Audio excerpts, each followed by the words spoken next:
Hello everyone, and welcome back to Isaiah for Latter-day Saints. Today, we're going to be doing Isaiah 46.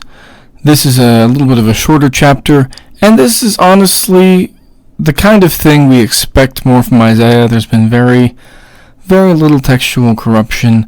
A little bit, but honestly, very little. And honestly, same thing with 47. It starts to become maybe a little bit more familiar.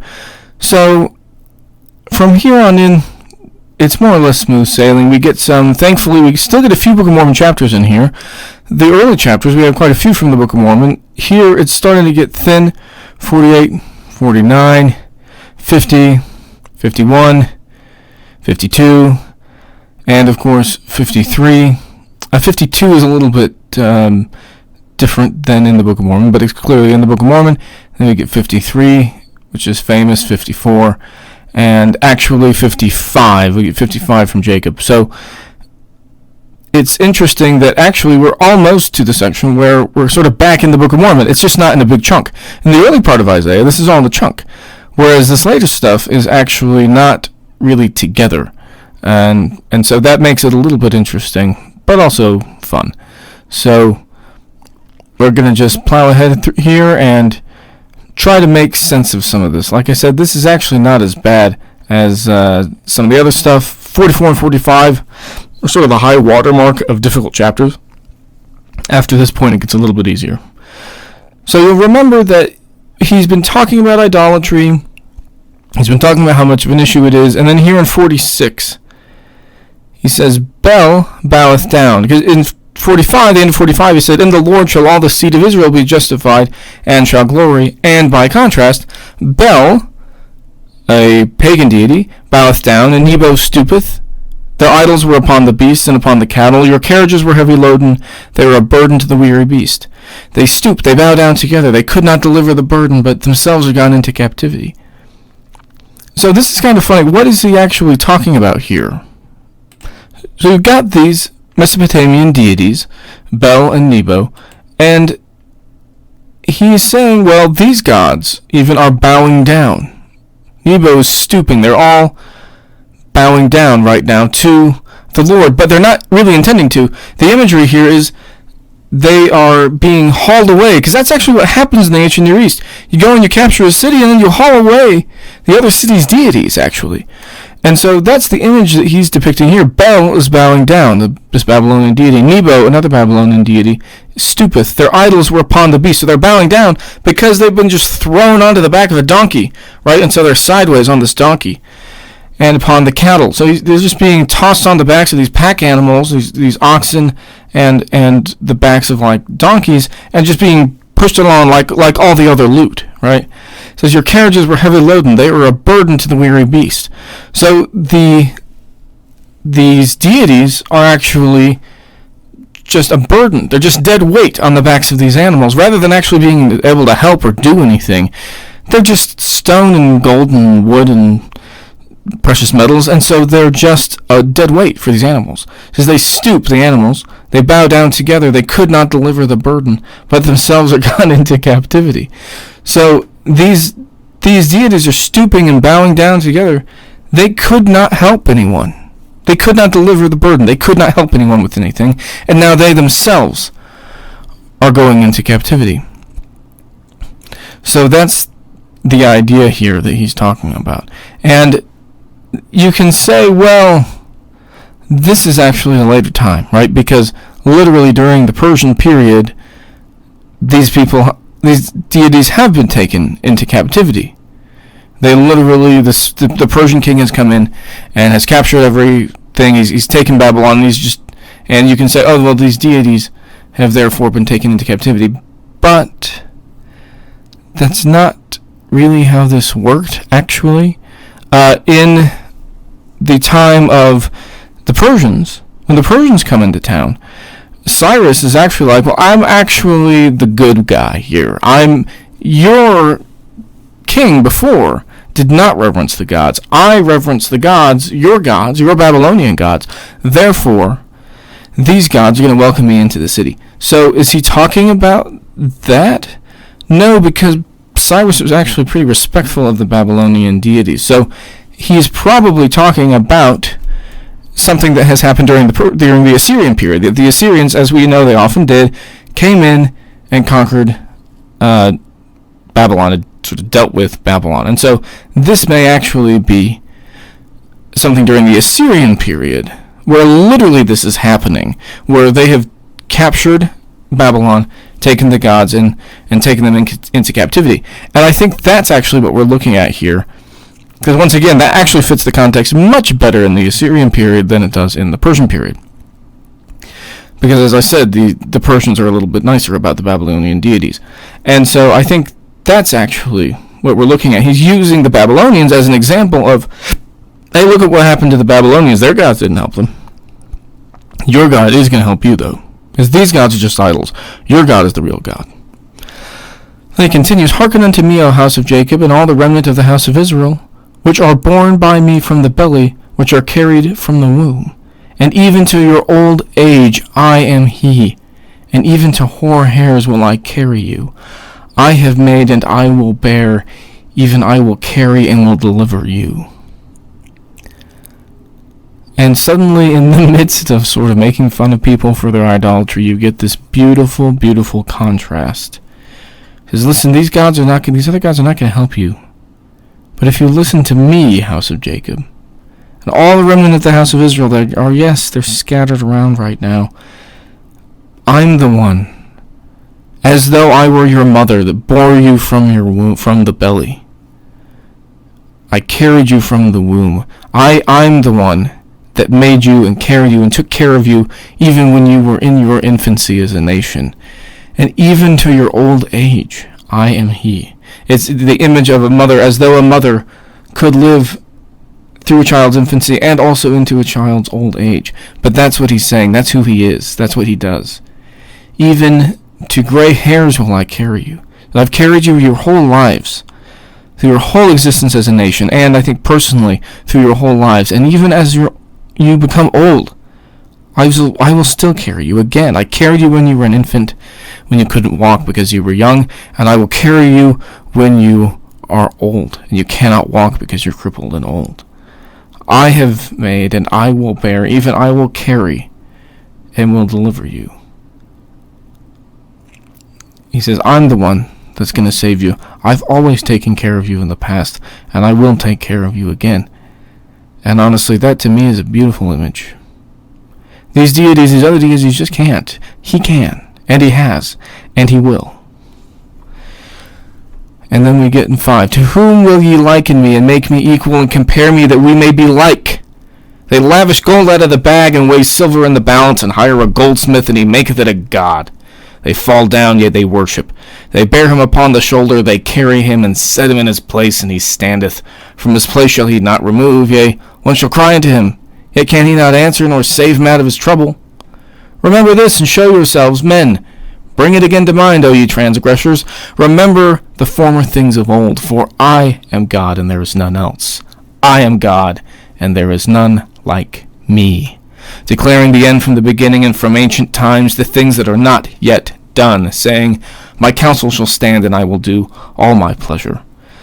Calling a ravenous bird from the east, the man that executeth my counsel from a far country. Yea, I have spoken it, I will also bring it to pass. I have purposed it, I will also do it. So this is pretty intense.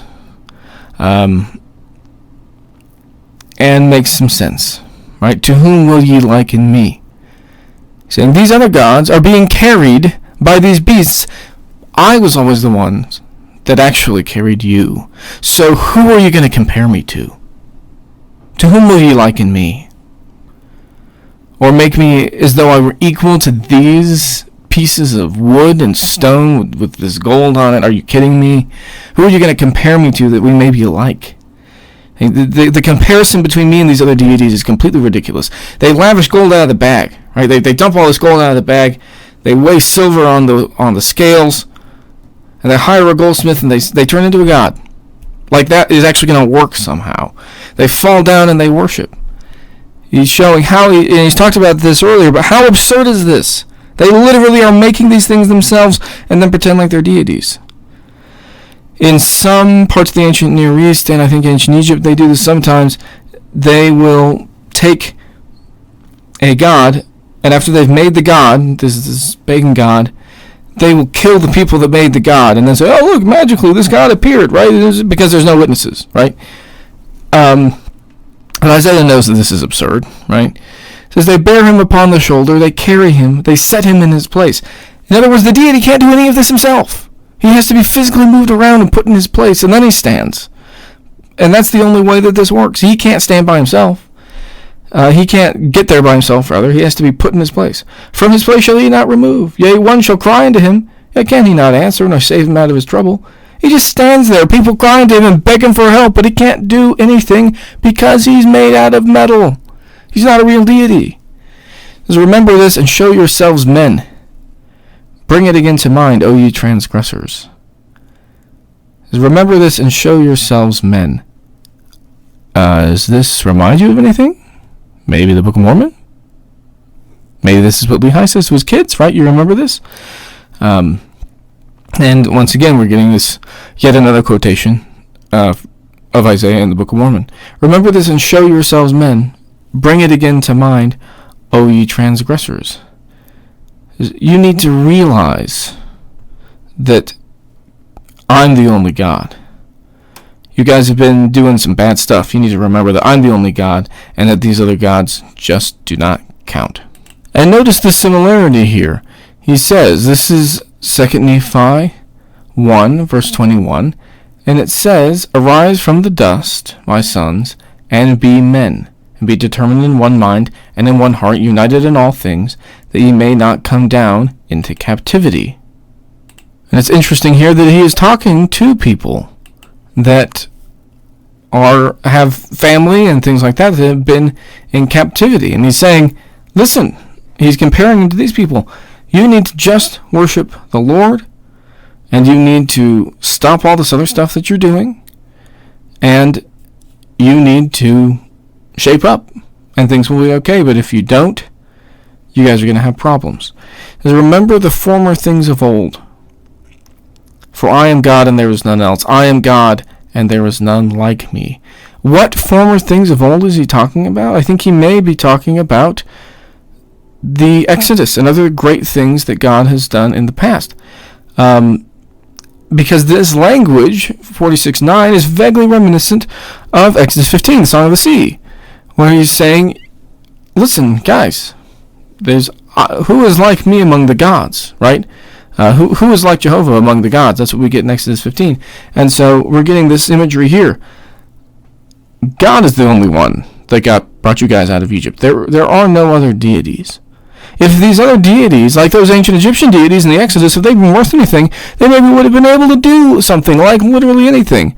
Yes, the ancient Egyptian priests were able to sort of replicate a few of the miracles, but they just fell apart pretty quick there. So he's saying, listen, clearly Jehovah is the best deity.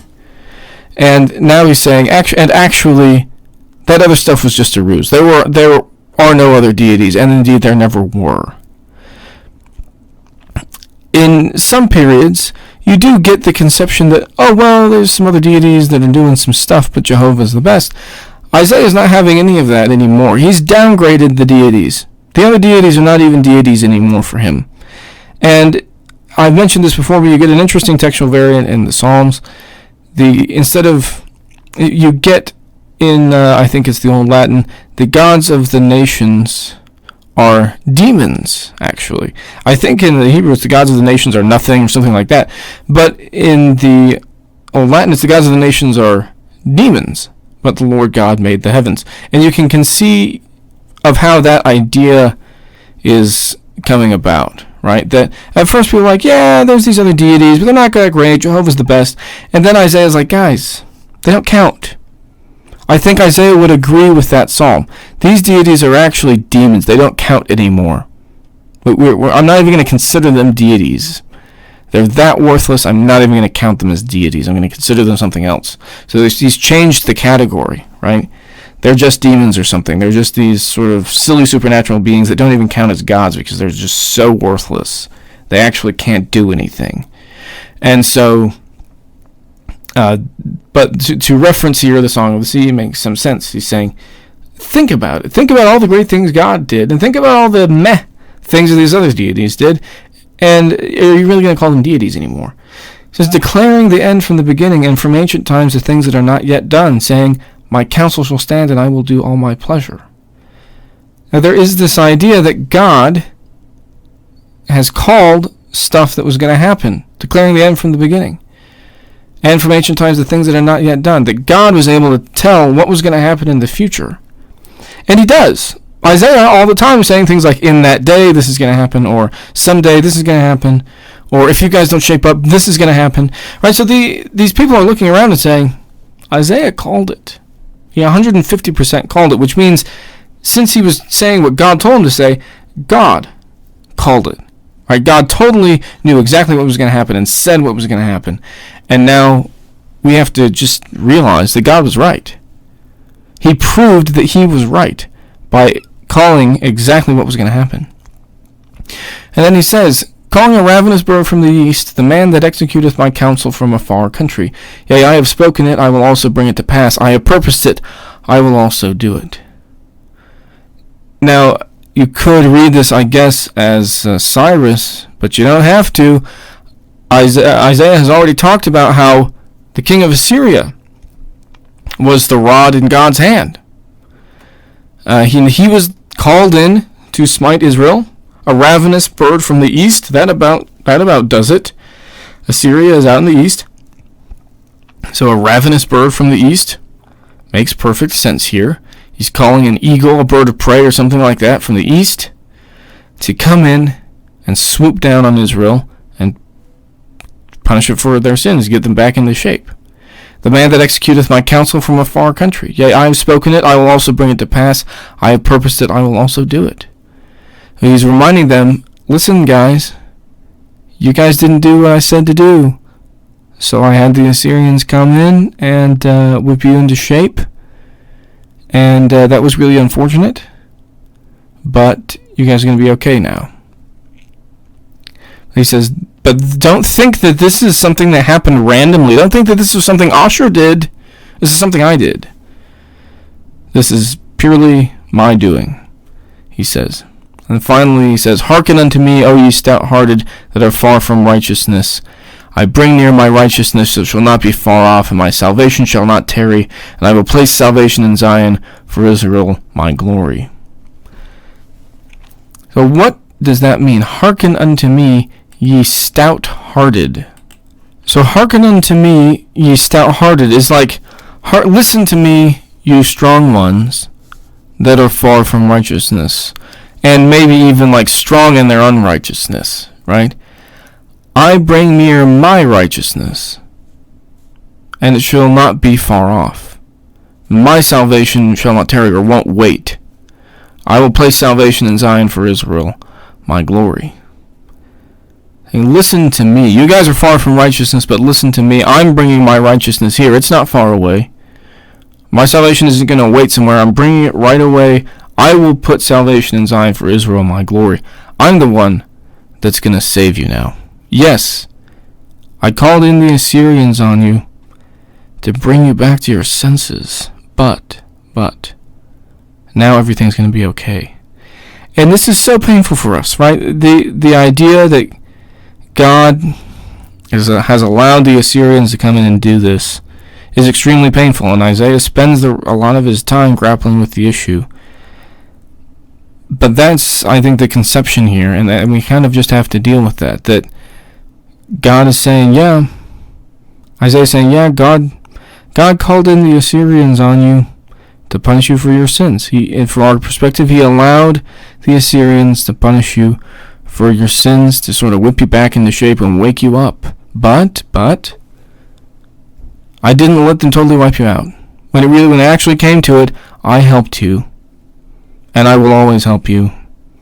Don't think that this is just random chaos happening. Don't think that this is Ashur fighting Jehovah and then Ashur's winning. That's not what happened. I was the one that did this. And if you listen to me, come to me, my salvation will come to you. My salvation indeed has come to you. My righteousness will come to you.